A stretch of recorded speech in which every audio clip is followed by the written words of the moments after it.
Presidential pick. Donald Trump's campaign manager Kellyanne Conway is headed to the White House. Manhunt in Europe. More clues in Germany's search for a Tunisian man suspected in an attack on a Berlin market. Christmas greeting. Pope Francis meets with Vatican leadership and employees. We'll talk to Edward Penton in Rome about the Holy Father's forceful message. And a different kind of preaching. These Dominican friars are spreading the Christmas message through song. On EWTN News Nightly for Thursday, December 22nd, 2016.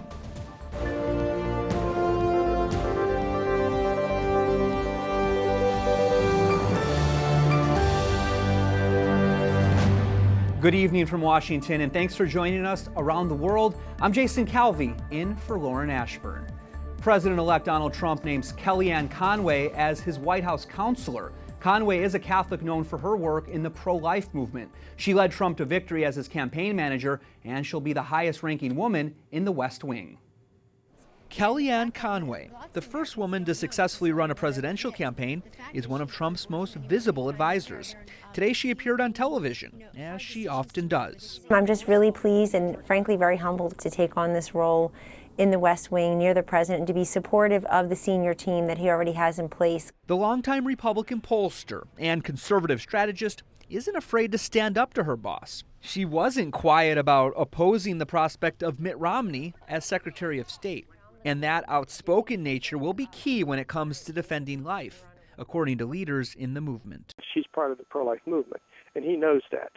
And to appoint as his really closest advisor in the White House, a person with that pro-life background, those credentials and that knowledge, says something about Mr. Trump.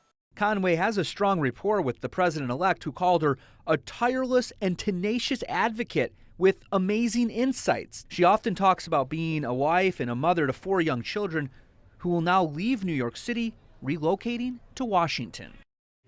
Joining us now is Al Weaver, who has been covering the transition for the Washington Examiner. Kellyanne Conway is known as the Trump whisperer for really turning the Trump candidacy around and leading to the win. What do you think her role will be in the White House? Well, she's going to be a big, major advisor for the not for the campaign, for the White House administration now. One of the main priorities she's big is messaging. She's really good with messaging. As you can see with the campaign, she really helped turn the tide. Her and Steve Bannon. Once they came on board, Trump is really starting to stay on message. Starting to stick to his talking points. I think that's going to be a big thing, and she's also going to help with legislative issues, whatever they may be, coming in the next year. And one of the things that she is known for with her past is being a pro-life advocate. She's worked with a lot of pro-life candidates as well. Do you think that she's going to have influence on the President Trump and his pro-life promises moving forward? I'd be surprised if she didn't. She's one of the more powerful women, especially who's going to be in the administration. She holds a lot of gravitas within the camp. Without the Trump camp, she's really well thought of, and she has a history of backing pro-life candidates. She worked for Mike Pence before she came on with Trump, and was a senior advisor and ultimately a campaign manager. And before that, she was one of Ted Cruz's. She headed up a Ted Cruz super PAC, who obviously is one of the more pro-life people in the party. So she's a long track record of this, and I think, especially for those who are concerned that Trump may not be the most steadfast on pro-life issues, she's really going to help. And having that history with Pence and with Cruz could be a thorn in the side of the president-elect. Do you think that will help heal that relationship a little more? I think so. Ted Cruz, I'd be surprised if he's going to come out and say, I'm going to buck you on this, unless it's really something big that he's not alone in doing. I don't think he's going to be a sole person in blocking things because he doesn't want to anger his base. He's got a re-election in 2018 that he's not going to want to fire up any activists against him.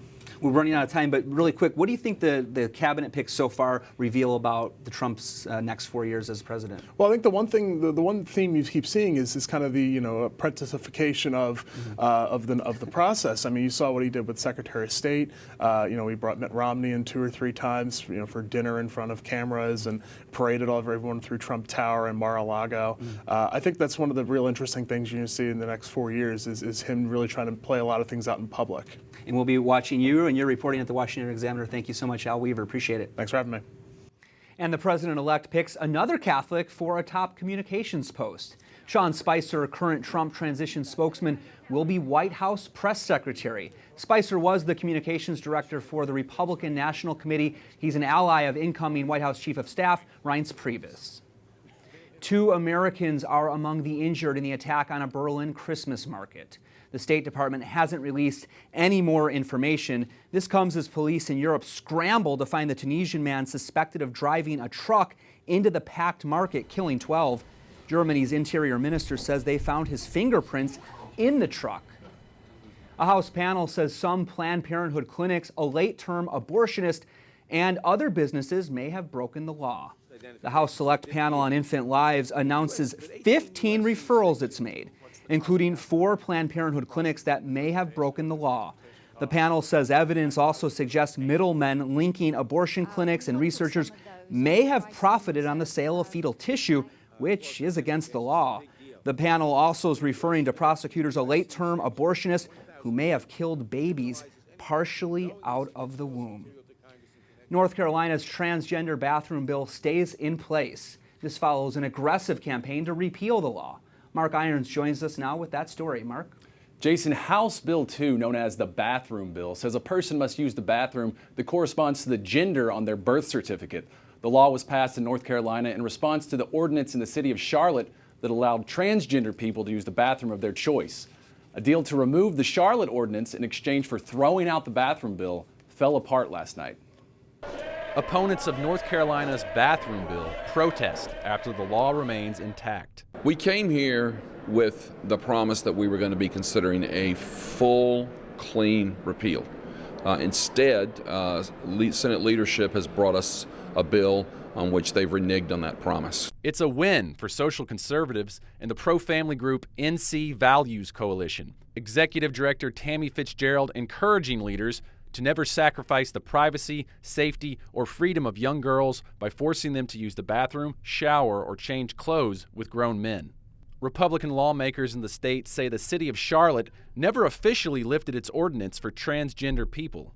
Democrat Governor-elect Roy Cooper blames Republicans. I am disappointed that Republican legislative leaders failed to live up to their promise. Republican supporters of HB 2 insist that a full, clean repeal was never promised. And we never said to voters that actually we're going to come in December and see if we can repeal this. North Carolina Republicans did offer a repeal to the bathroom bill, which would actually temporarily ban local governments from enacting laws like Charlotte's transgender ordinance. Democrats want nothing to do with that, and that repeal failed to get enough votes last night, Jason. Thanks, Mark Iron. Thank you.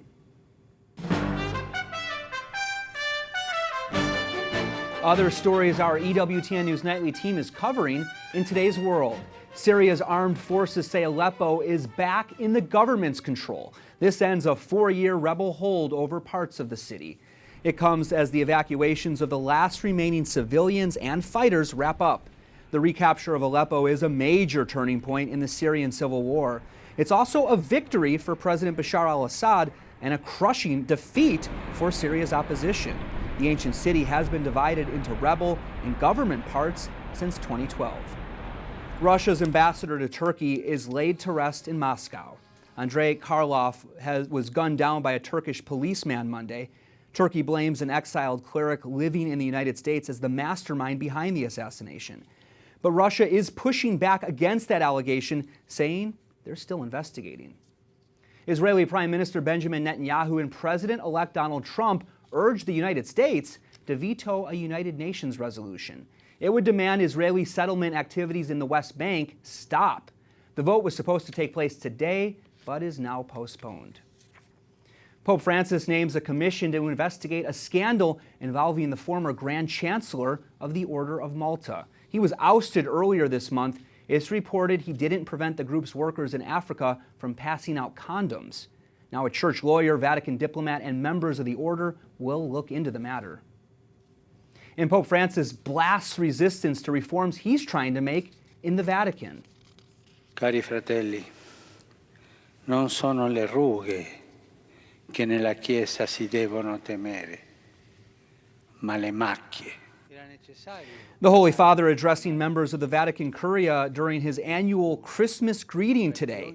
The Curia is the administration that governs the church. Francis also met with Vatican employees. Ed Penton, Rome correspondent for EWTN's National Catholic Register, joins us now. This is the third year in a row that Francis has taken the Vatican bureaucracy to task. What was his message today? Well, Jason, it was really to reiterate his wish that the Curia be renewed, and especially the personnel be renewed. He talks about a conversion of the Curia, and he talks about a change of mentality as well. But he was also very forceful today, as he was 2 years ago when he talked about the diseases of the Curia. Now he's giving guidelines on how to fulfill that reform, and he talks about an unconditioned obedience to the Pope's vision for reform, which is a very strong term used, but one which he obviously feels is needed in order to overcome the resistance that's there. And the resistance to the reforms just of the Vatican bureaucracy, is that what he's referring to here? Yes, he is. Yes, he's talking about resistance in various forms. He talks about there's a good resistance, which is willing to dialogue. He talks about the resistance, which is about the wanting to preserve the status quo. And then he talks about a malevolent dialogue, which he says is really not wanting any change, and he's putting obstructions in the way of that reform. So what are these sort of guiding principles that he's laying out for the Vatican government? Well, it's a mix, really. Again, he talks about conversion. He talks about the need for the Curia to be missionary in nature. He talks about a clear direction, a clear organization, rather. But he also talks about synodality, which is interesting because synodality in the Curia, as elsewhere, means a kind of democratizing of the church. It means decentralizing it, taking it away from the authority of the dicastery heads, the heads of the departments, and putting it in the hands of bishops and the Pope himself. Ed Penton, you've written a lot about this. We can read all of your work on EWTN's National Catholic Register online as well. We'll check you out there. Thanks, Edward. Thanks, Jason. Coming up, living inside a communist country, a pro-life and human rights activist shares his Cuban story. And crisis in South Sudan, what the Catholic Church is doing there and how you can help.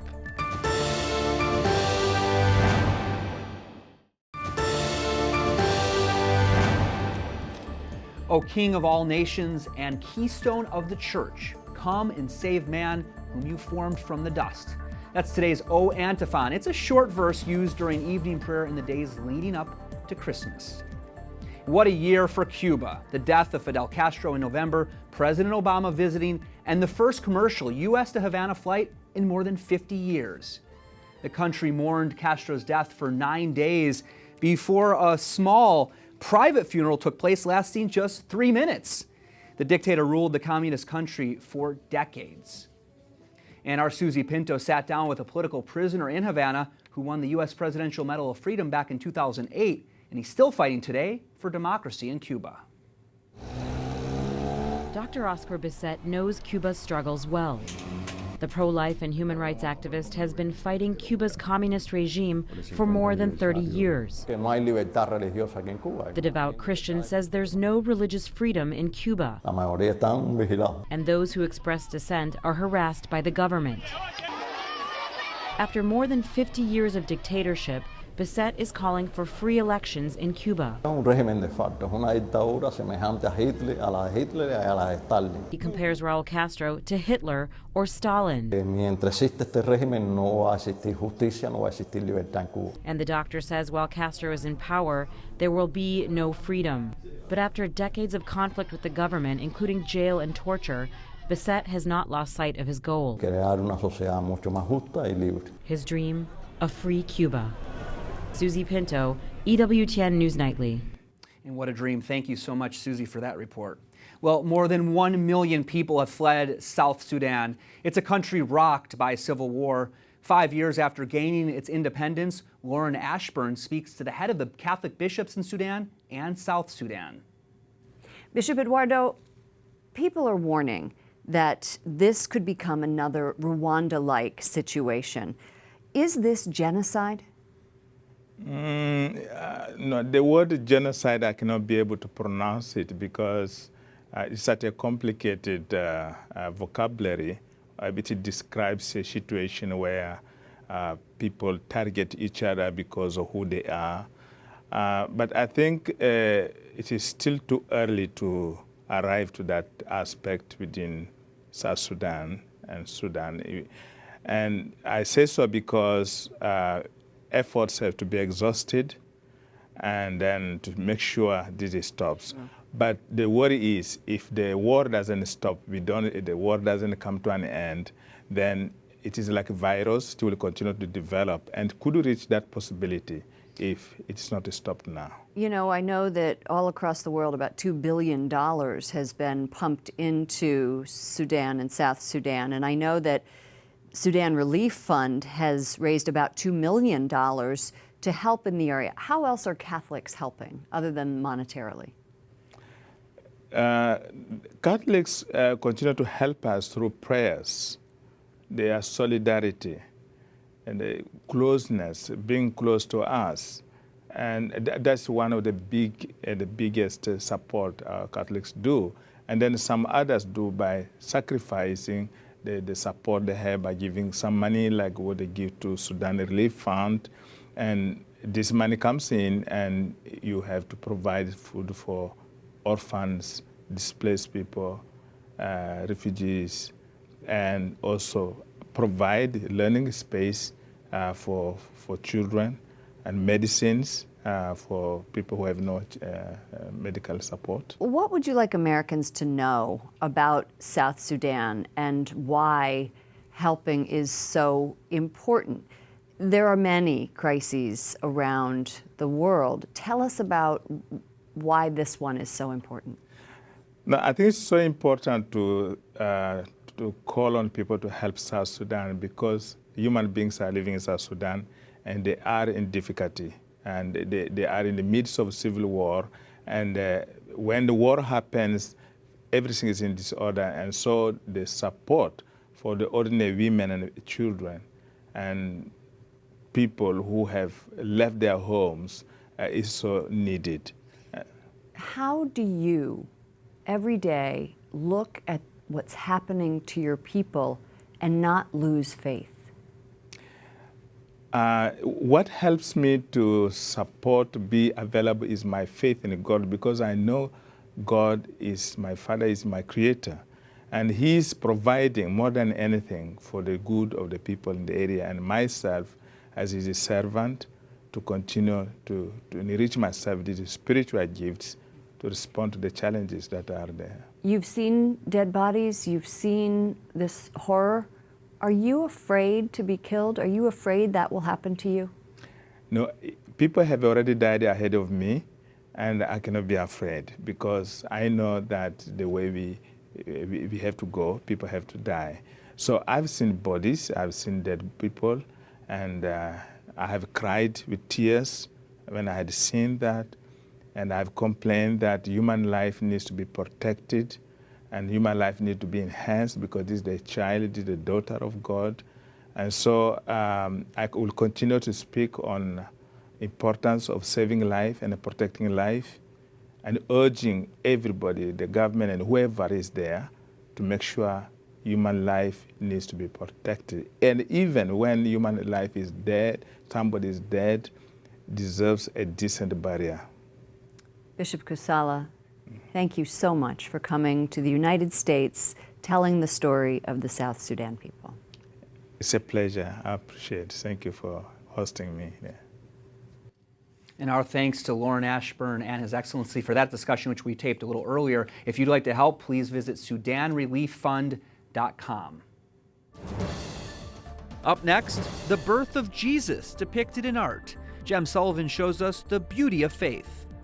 And you can find them on iTunes. These Dominican friars are now producing music and spreading the Christmas message through song.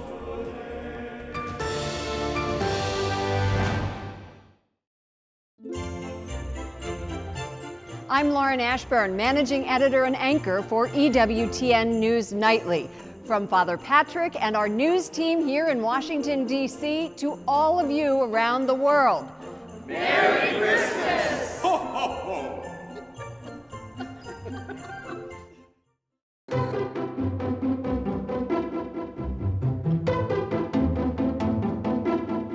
To get us ready for Christmas, we're joined by Dr. Jem Sullivan, author of The Beauty of Faith. The first painting is the expectant Madonna with St. Joseph, and in this painting we see the Virgin Mary fully pregnant, ready to give birth to our Lord. That's right, Jason. It's not very often that we find images of the expectant Mary, which makes this rare 15th century painting from the National Gallery of Art special, because we see a very pregnant Mary surrounded by angels and St. Joseph looking over her shoulders.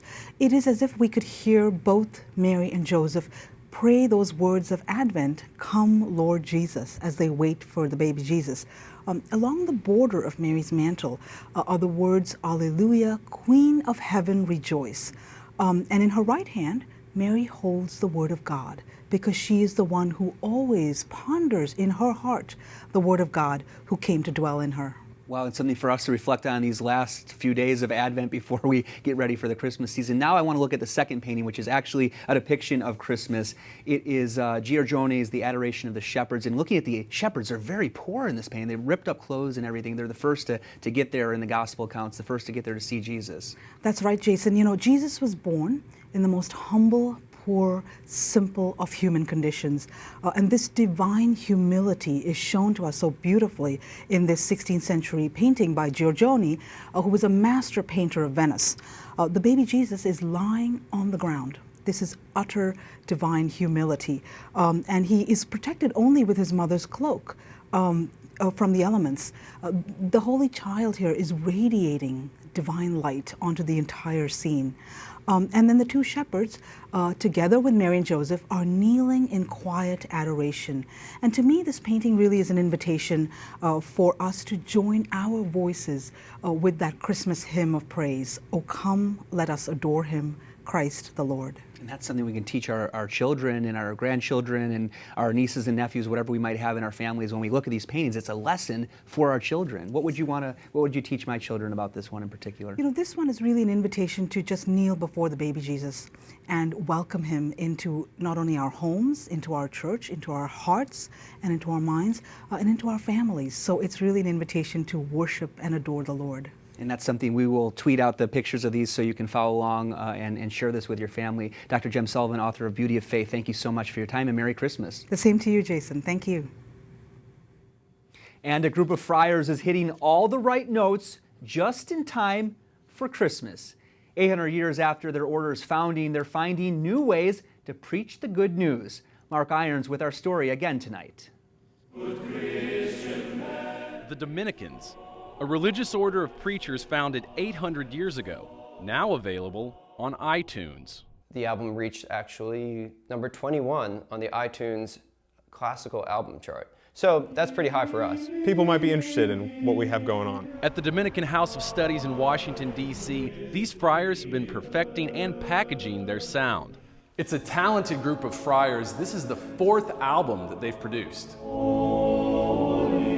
Their latest creation, a 16-track Christmas album. People love Christmas, and people love Christmas music. It took a lot of practice. At least 50 hours. Really? Singing. Recording and engineering. We basically run our own label here. We call it Dominicana Records. But a group of preachers in the record business? Brother Justin Bolger had his own record deal in Nashville before joining the Dominicans in 2012. He says the music produced here fits with the mission. The Dominican order was founded to preach for the salvation of souls. So that's our main mission, is to preach, whether that's in a conference or the classroom or most importantly at Mass. But music is sort of an indirect way of preaching. You're offering something beautiful that hopefully draws the listener in. A new form of preaching for $9.99. All proceeds go to the formation of these student brothers, trained to go out and preach the truth. The truth that this album conveys is that Christ was born to save. Mark Irons, EWTN News Nightly.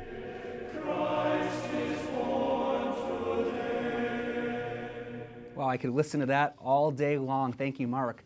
For all of us here at EWTN News Nightly, to all of you around the world, I'm Jason Calvi. We'll be back again on Tuesday. We leave you tonight with a look at the festivities at the Vatican. We wish you a happy and holy Christmas. Good night, and God bless.